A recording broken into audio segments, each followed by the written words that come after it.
ዘሩባቤል የተባለው የእግዚአብሔር ቃል ይህ ነው፣ በመንፈስ እንጂ በኃይልና በብርታት አይደለም ይላል የሰራዊት ጌታ እግዚአብሔር። ታላቅ ተራራ ሆይ አንተ ምንድነህ? በዘሩባቤል ፊት ደልዳላ ሜዳ ትሆናለህ። ሰዎችም ሞገስ ይሁንለት ብለው እየጮኹ እርሱ መደምደሚያውን ድንጋይ ያወጣል ብሎ ተናገረ። ደግሜ ያነባለሁ። ቁጥር 6 ላይ ያለውን ቃል እንደዚህ ይላል፣ መልሶም ለዘሩባቤል የተባለው የእግዚአብሔር ቃል ይህ ነው፣ በመንፈስ እንጂ በኃይልና በብርታት አይደለም። ስትድገሙ ይህን ቃል እስቲ በመንፈስ እንጂ በሉ፣ በኃይልና በብርታት አይደለም። እስቲ በመንፈሱ እበረታለሁ በሉ፣ በኃይል ግን አይደለም። ስንድገም በመንፈሱ እበረታለሁ፣ በኃይል ግን አይደለም። አባት ሆይ ስለዚህ የተባረከ ጊዜ እናመሰግንሃለን። ክብር በሰማይ በምድር ሁሉ ለአንተ ይሆንልን። ይህን የተቀደሰ ማለዳ ስለሰጠህን ክብር ለአንተ ይሆን። ዛሬ የአንዳንድ ሰዎች ጨለማ የመጨረሻ ቀን ስለሆነ አመሰግንሃለሁ። ዛሬ የአንዳንድ ሰዎች በሽታ የመጨረሻ ቀኑ ስለሆነ አመሰግንሃለሁ። የተአምራት ማለዳ ስለሆነ አመሰግንሃለሁ። ያንተ ጣት በኃይል የሚንቀሳቀስበት ማለዳ ስለሆነ አመሰግንሃለሁ።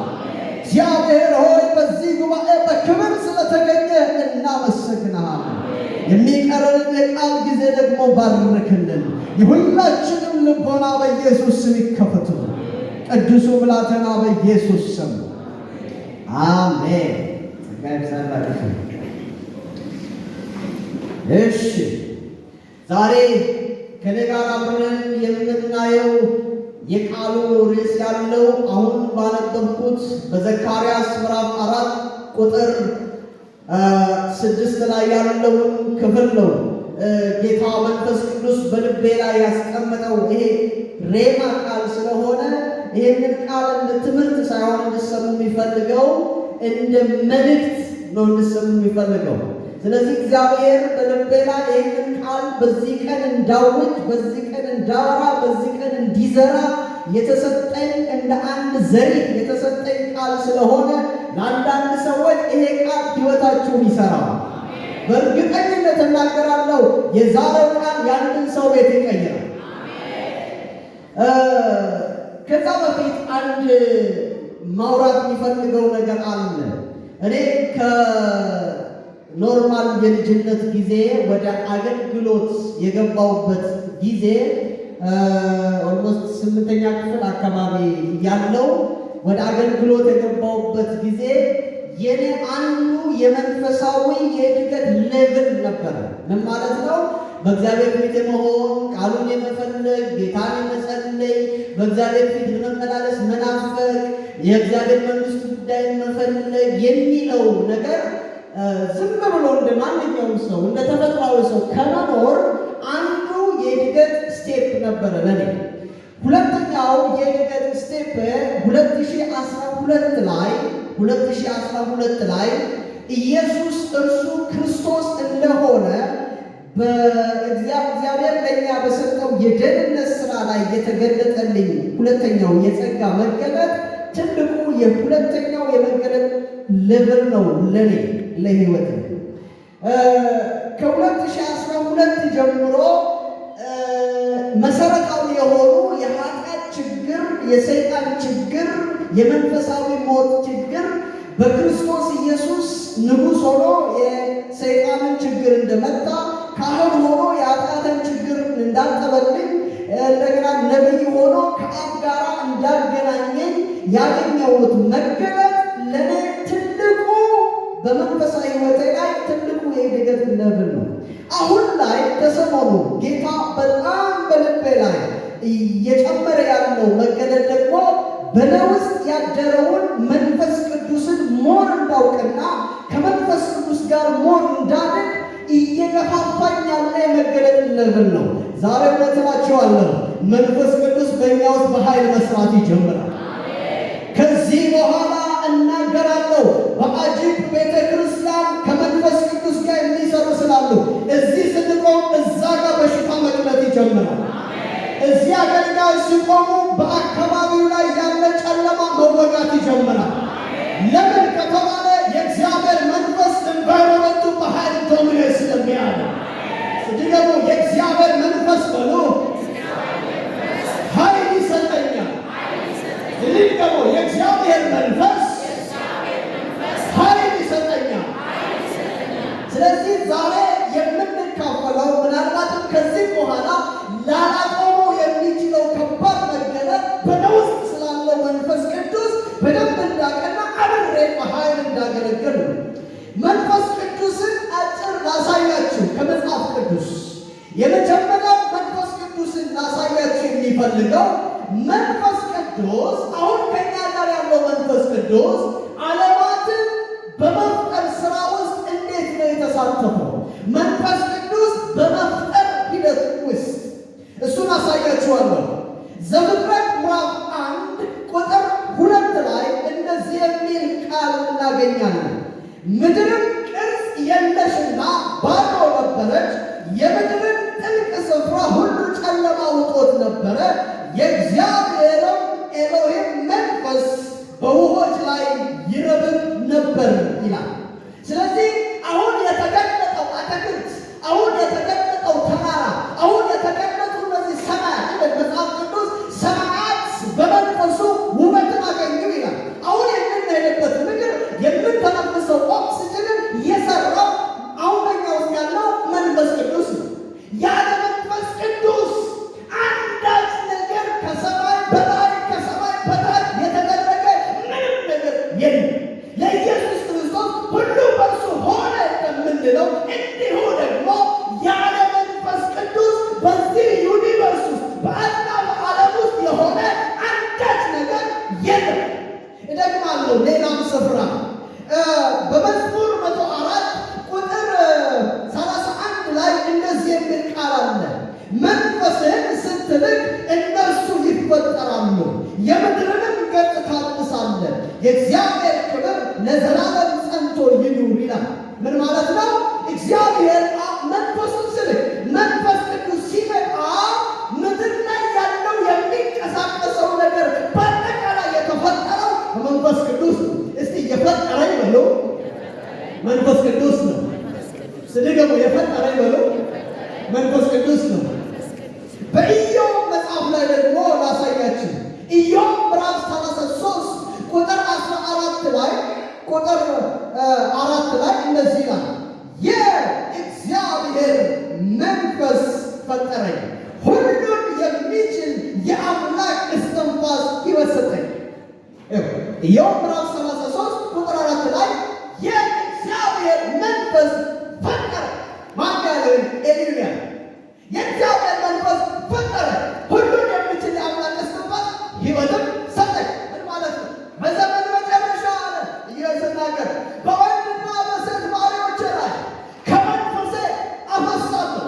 ታናናሾች የሚያወሩት ነገር አለ፣ ታላላቆች የሚያወሩት ነገር አለ፣ አባቶች የሚያወሩት ነገር አለ። ለምን ሲባል መንፈስ ቅዱስ በላያቸው ላይ ሲመጣ ሕፃናቶች ጠቢባን ይሆናሉ። ደካማ የነበረው ብርቱ ይሆኑ፣ ከኋላ ቀርቶ የነበረው ፊት መሄድ ይጀምራል። ምንድን ነው የነካቸው ሲባል የእግዚአብሔር መንፈስ። እስቲ የፈጠረኝ በሉ እስቲ የእግዚአብሔር መንፈስ ነው። ስለዚህ የእግዚአብሔር መንፈስ ፈጣሪ ነው።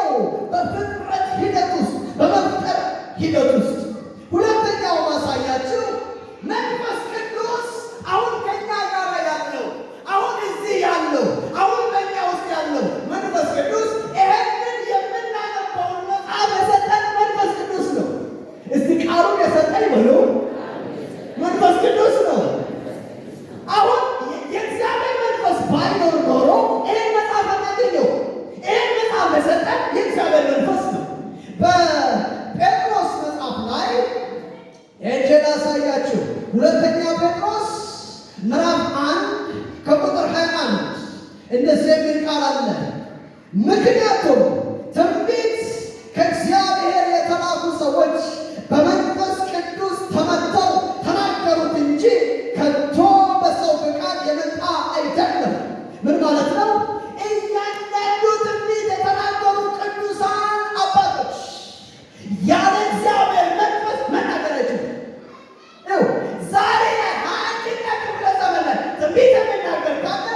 መጽሐፍ እንደዚህ ነው የሚለው ወንድና በሴት ባሮች ላይ ከመንፈስ ያፈሳለሁ። ከዛ በኋላ ትንቢት የምትናገሩ እጆቻቸውን ሐዋርያቶች አሉ፣ በመንፈስ ተሞሉ፣ በልሳን ተናገሩ። ከዛ ትንቢት ተናገሩ።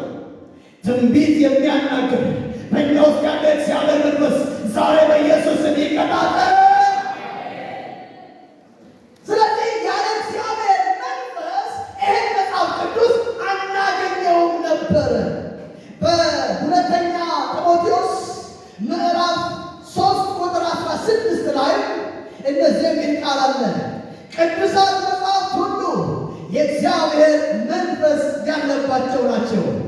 ምን ማለት ነው? እነዚህ ቅዱሳት መጽሐፍት ሁሉ 66ቱ እያንዳንዱ የእግዚአብሔር ቃል የእግዚአብሔር መንፈስ አለበት። የእግዚአብሔር መንፈስ ባይኖረው ኖሮ እኛን መቀየር አይችልም፣ እኛን መለወጥ አይችልም። ስለዚህ ያለ እግዚአብሔር መንፈስ መጽሐፍ ቅዱስን አናገኝም።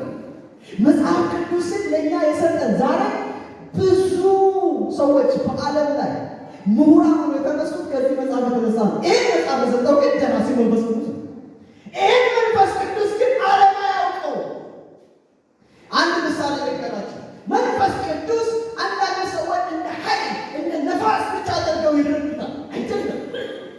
ለምሳሌ እሳት ብድም አንድ እጄ እሳት አጠገብ ብቆም እሳቱ ይሞቀኛል፣ ሙቀት ተሰማኝ እንላለን። እሺ አንድ ግብር ልትከፍል ዘንድሮ በግብር ምክንያት ያው ያላለቀሰ ነው። ግብር ልትከፍል መሬት አስተዳደርና እዚህ አካባቢ የመሬት አስተዳደር ይሰማኛል ትላለህ አትልም። ምንድን ነው የምታደርገው? አሁን ማርገማ ብትሉ አንድ ጽሑፍ አለ፣ የመሬት አስተዳደር የሚል ጽሑፍ አለ ከላይ እና ትገባለህ። ውስጥ ስትገባ ደግሞ ፐርሰን ያለው እንጂ የመሬት አስተዳደር ይሰማኛል አትልም። ገብተህ ፐርሰን ያለው ከዛ ውስጥ ገብተህ ሰውየው ይሰማኛል ነው የምትለው ወይስ ክራይቴሪያውን አሟልተህ ሄደህ በዚህ ጉዳይ ነው የመጣሁት ይሄን ነገር እንድታስጨርሰኝ። እኛ ውስጥ ያለው መንፈስ ቅዱስ ኢየሱስ እንደዚህ ያለ ዓለም አያውቀው ማለት ነው። እናንተ ግን በእናንተ ውስጥ ስለሚኖር ታው መንፈስ ቅዱስ የሚታወቅ ነው እንጂ የሚሰማ ብቻ አይደለም። አንዳንድ ሰዎች መንፈስ ቅዱስን የሚሰማ ነገር ብቻ አድርገው ነው የሚያስቡት። ኖ መንፈስ ቅዱስ ተሳካ ሄዱና የፈለጋችሁትን በሉ ያዝናል አያዝንም። እዚህ ማብራቱ ላይ ሄዱና የፈለጋችሁትን ተናገሩ ያዝናል አያዝንም። መጽሐፍ ቅዱስ ግን መንፈስ ቅዱስ ያዝናል። ምን ማለት ነው? ፐርሰን ነው እኛ ውስጥ ያለው። ምታወራውን ይሰማል፣ ምጸልያውን ይሰማል፣ ይመራሃል፣ ያስተምርሃል፣ ኢየሱስ ያለውን ደግሞ ይነግርሃል። የእግዚአብሔር መንፈስ ዛሬ በኢየሱስ ይቀጣጠል። አሜን። የእግዚአብሔርን መንፈስ ንፋስ እንደ ኦክሲጅን ነው እንደዛ አይደለም ፊል ማድረግ ያለብን። አሁን የእግዚአብሔርን መንፈስ ማወቅ አለብን። ማነው የእግዚአብሔር መንፈስ? እኔ ውስጥ ያለ የእግዚአብሔር መንፈስ ማን ነው እሱ? ስለዚህ የእግዚአብሔር መንፈስ ለእኛ መጽሐፍ ቅዱስን የሰጠን ነው። ሶስተኛ አይደለም መንፈስ ቅዱስን የማሳይበት መንፈስ ቅዱስ በእስራኤላውያን መካከል በጣም ትንሿ ነው። ሁሉም ነገር የተደረገው መንፈስ ቅዱስ ነው። አንድ ነገር ያለ መንፈስ ቅዱስ የተደረገ ምንም ነገር የለም። በእስራኤላውያን መካከል ያለውን ላሳያችሁ። አንደኛ በእስራኤል መካከል መንፈስ ቅዱስ ሲያደርግ የነበረው ሰዎችን ለአገልግሎት ሲያበቃ የነበረው መንፈስ ቅዱስ ነው። ሰዎችን ለአገልግሎት ሲያበቃ የነበረው መንፈስ ቅዱስ ነው። እስቲ እኔን በሉ ለአገልግሎት የሚያበቃ ነው መንፈስ ቅዱስ ነው። እሺ በዘኍልቍ ምዕራፍ 11 ቁጥር 17 ላይ ዘኍልቍ ምዕራፍ 11 ቁጥር 17 ላይ እንደዚህ ይላል፣ ወደዛም ወርጄ አነጋግርሃለሁ፣ በአንተ ላይ ካለው መንፈሴ ወስጄ በእነርሱ ላይ አደርጋለሁ፣ የሕዝቤንም ሸክም ብቻዬን እንዳትሸከም እነርሱ ያግዙሃል። አይደል? ሙሴ ይህንን ሙሉ ሕዝብ እንዲመራ ያደረገው መንፈስ ቅዱስ ነው። ሙሴን ከምድረ በዳ ና ብሎ ጠርቶት ያመጣው መንፈስ ቅዱስ ነው። ያው መንፈስ ቅዱስ አዲስ ኪዳን ያለ ብቻ ይመስላል አይደለም። መንፈስ ቅዱስ ያለ መንፈስ ቅዱስ ሙሴ መሪ መሆን አይችልም። እንዴት ነው መሪ መሆን የማይችለው ካላችሁ እግዚአብሔር ሲመጣ ዮቶር መጥቶ መከረው። አንተ ለምን ብቻዬን አንዳንድ ሰዎችን ዴሊጌት ታድርግና አንተ ያረፋል ይሄን ሁሉ ህዝብ እንዴት ብቻዬን ትመራለህ? ከዛ እግዚአብሔር እንደዚህ አለው ታመጣቸውና ሰባ የሚሆኑ ሰዎች በእያንዳንዳቸው ላይ እጅህን ትጭንባቸዋል። ከዛ በአንተ ላይ የሚሰራው መንፈስ በእነሱ ላይ ደግሞ አፈሳለሁ። እነሱም እንዳንተ ሊደር መሆን ይችላል። መሪ ማድረግ የሚችለው መንፈስ ቅዱስ ነው። መንፈስ ቅዱስ ከሌለ መሪ መሆን አይቻልም። እኛን ለመሪነት ማብቃት የሚችለው መንፈስ ቅዱስ ነው። ያለ መንፈስ ቅዱስ የመምራትን ብቃት የተማራለ። ሌላ ቦታ ላሳያችሁ። ለጥበብና ለብልሃት መንፈስ ቅዱስ ነው ሲሰጥ ነበር። ጥበብና ብልሃት ሲሰጥ ነበር መንፈስ ቅዱስ ነው። መጽሐፍ ቅዱሳችንን ዘጸአት ምዕራፍ 31 ቁጥር 2 እና 5 እንደዚህ ይላል።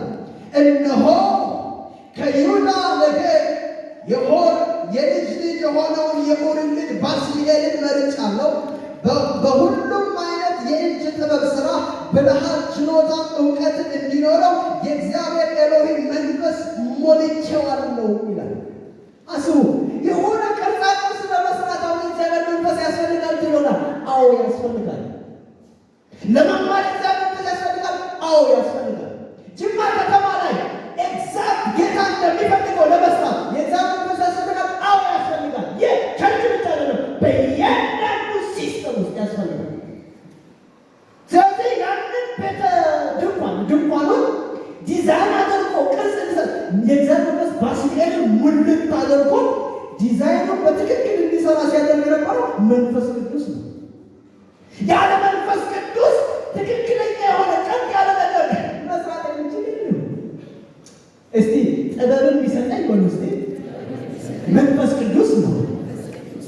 ዛሬ ይኸውልህ እኛ ውስጥ እያለ ማናውቀው መንፈስ ቅዱስ ዛሬ የሆነ ብርሃን አይን ላይ ይለቀቃል። በኢየሱስ አይናችን ይከፈታል ዛሬ በኢየሱስ።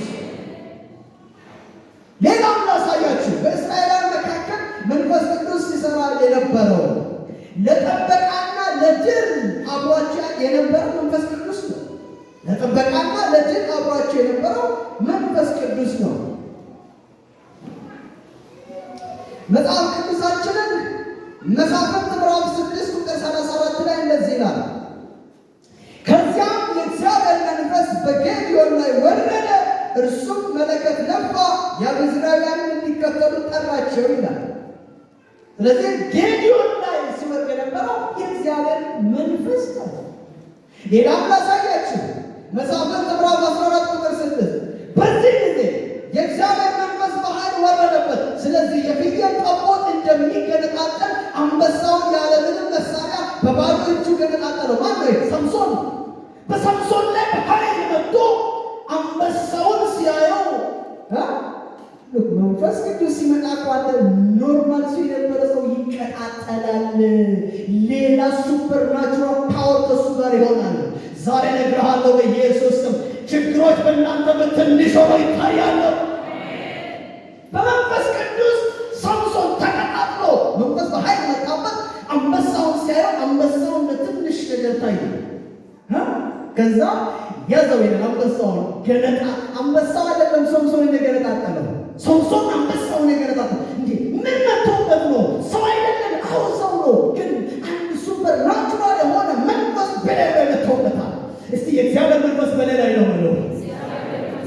ዛሬ አንዳንድ ሰዎች በመንፈስ ቅዱስ ተሞልተው ከዚህ ቤት ነው። ስለዚህ ያለ እግዚአብሔር መንፈስ አንዳች ነገር ማድረግ አንችልም።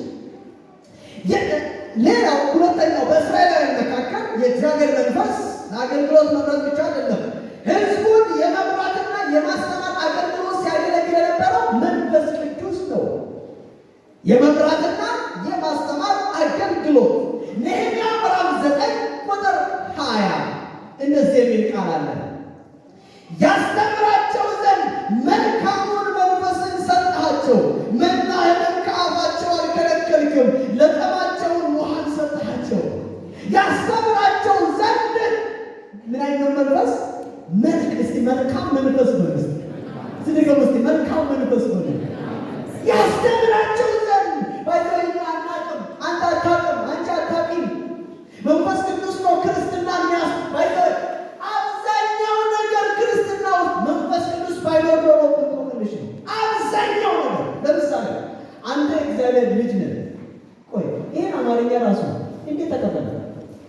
የእግዚአብሔር ልጅ ሌላ ነው።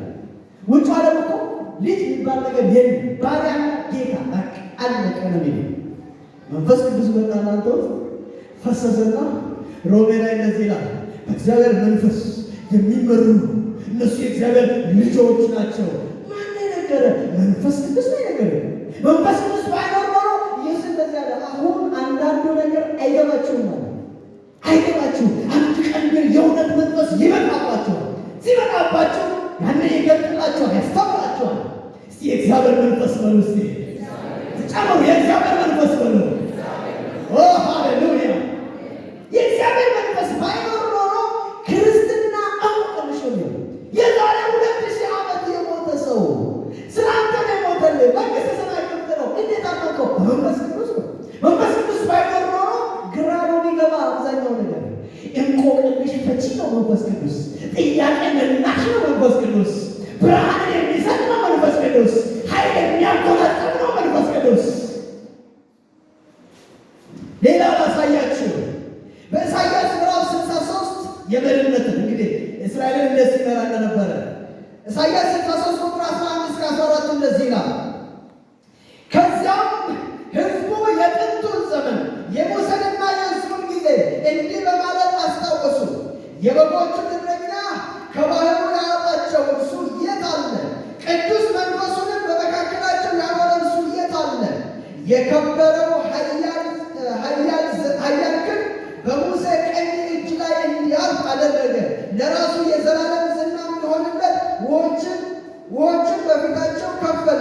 ፈረስ በምድረ በዳ እንደሚያልፍ ሁሉ እነርሱም በጥልቁ ውስጥ አሳልፎ መራቸው። ስለዚህም አልተሰናከሉም። ወደ ሸለቆም እንደሚወርድ የከብት መንጋ በእግዚአብሔር መንፈስ ዕረፍት ተሰጣቸው።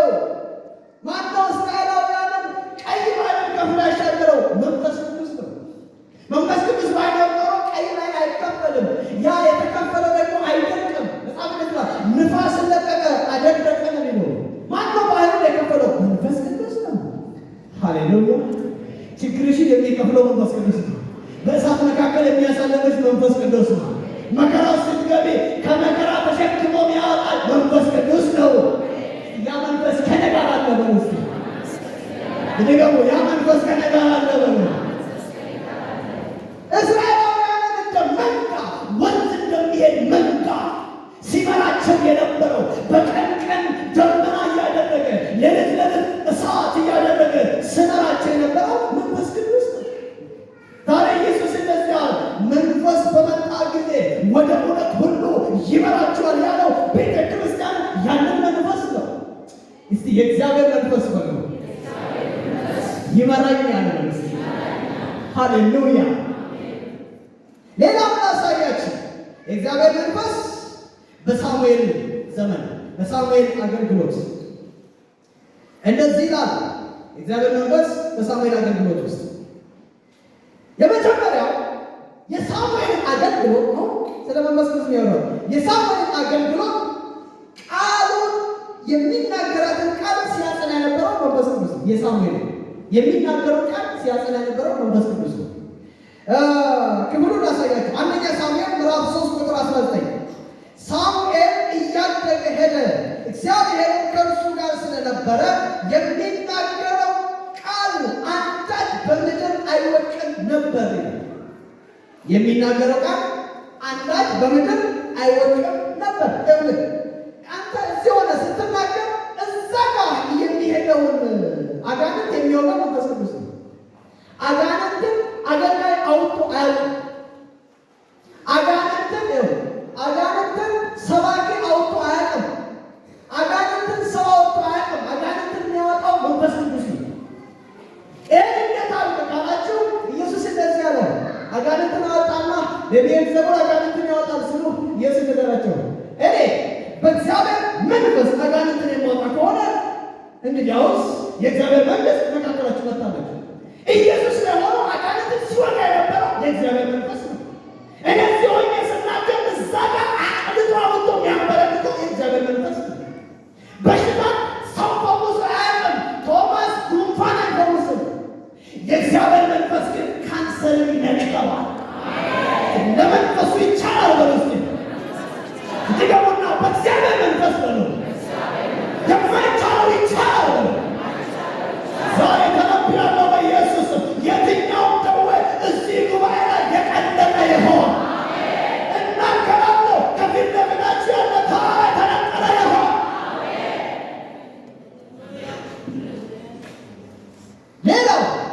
የሳሙኤል አገልግሎት ላሳያችሁ። አንደኛ ሳሙኤል ምዕራፍ 9 ቁጥር 5 እና 6 ላይ እንደዚህ ይላል። ወደ ጴፋ ግዛት በደረሱ ጊዜ ሳኦል አብሮት የነበረውን አገልጋይ አባትህ ይህን ጊዜ ስለ አህዮች ማሰቡን ትቶ ስለ እኛ መጨነቅ ስለሚጀምር ና እንመለስ አለው። አገልጋዩ ግን እነሆ በዚች ከተማ አንድ የእግዚአብሔር ሰው አለ፣ እርሱም በጣም የተከበረ ነው፣ የሚናገረው ሁሉ በትክክል ይፈጸማል። ሃሌሉያ! የሚናገረው እንዴት ይፈጸማል? በትክክል። የእግዚአብሔር መንፈስ የሚናገረው በትክክል ይፈጸመዋል። ዛሬ እናገራለሁ፣ አንተ ቤት ላይ በትክክል ይፈጸመዋል። ዛሬ በእግዚአብሔር መንፈስ ተሞልቼ እናገራለሁ፣ የእንተ ነገር በትክክል ይስተካከላል። ሌላው በሳሙኤል ሕይወት ላሳያችሁ፣ የመንፈስ ቅዱስ ኃይል ሲተላለፍ ነበር። በሳሙኤል አገልግሎት የመንፈስ ቅዱስ ኃይል የሚተላለፍ ይሄ ምንድነው? ይሄ ፓንደሚክ የሆነ የሚተላለፍ በሽታ ማኛ ምናለው መንፈስ በሳሙኤል አገልግሎት የነቢያት ቲም የመሰረተው ሳሙኤል የነቢያት ቲም እና እነዛ ነቢያት ቲሞች አንድ ላይ ሲሰበሰቡ እዛ ጉባኤ ውስጥ የገባውን ሰው ሁሉ ጣቅ ያደረግ ነበር መንፈስ ቅዱስ። እንዴት አወቀ? ሳኦል ልክ ከሳሙኤል እንደተለየ የነቢያት ጉባኤ ታገኛለህ ሳሙኤል። ከዛ ሄዶ ሳኦል ልክ ጉባኤ ውስጥ ሲገባ ማለት ጀመረ። ምን ነካው? ቀን እዛ አትሞስፈር ላይ የነበረው የእግዚአብሔር መንፈስ ዛሬ ተነብያለሁ በኢየሱስ ስም። እዚህ ጉባኤ የሚገባ ሁሉ በእግዚአብሔር መንፈስ ይነካል። በሳሙኤል ዘመን ከሰራ በእኔ ዘመንማ እጥፍ ሆኖ መስራት ይችላል። ተግባባለሁ። በእኔ ዘመን እጥፍ ሆኖ መስራት ይችላል። ከዚህ በኋላ ጅማ ከተማ ላይ እያንዳንዱን ወጣት እናቀጣጥላል። ድገም ውስጥ ይቀጣጠላል። በምስሉ ጫማው ይቀጣጠላል። ወሎ ሃሌሉያ። ሌላው ላሳያችሁ ይኸው የመንፈስ ቅዱስን ስራ ሁኔታ አንደኛ ሳሙኤል ምዕራፍ 19 አንድ የሚገርም ነገር እናገኛለን። አንደኛ ሳሙኤል ምዕራፍ 19 ቁጥር 20 እንደዚህ ይላል። አንደኛ ሳሙኤል ምዕራፍ 19 ቁጥር 20 ስለዚህ ዳዊትን እንዲይዙ ሰዎችን ላከ። ይሁን እንጂ የነቢያት ጉባኤ በሳሙኤል መሪነት ትንቢት ሲናገሩ፣ ሳሙኤል ነው ሊደሩ እዛ ጉባኤ ውስጥ በሳሙኤል መሪነት ትንቢት ሲናገሩ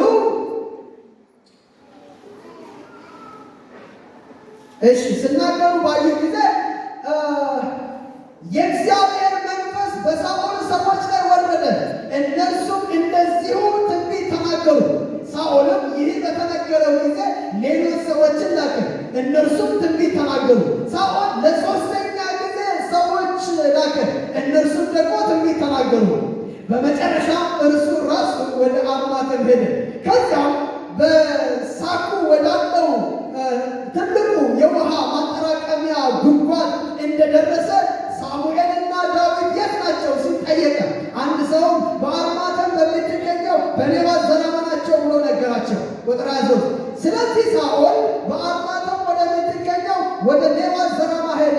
የእግዚአብሔር መንፈስ በእርሱ ላይ ደግሞ ወረደ። ወደ ኔባስ ዘራማ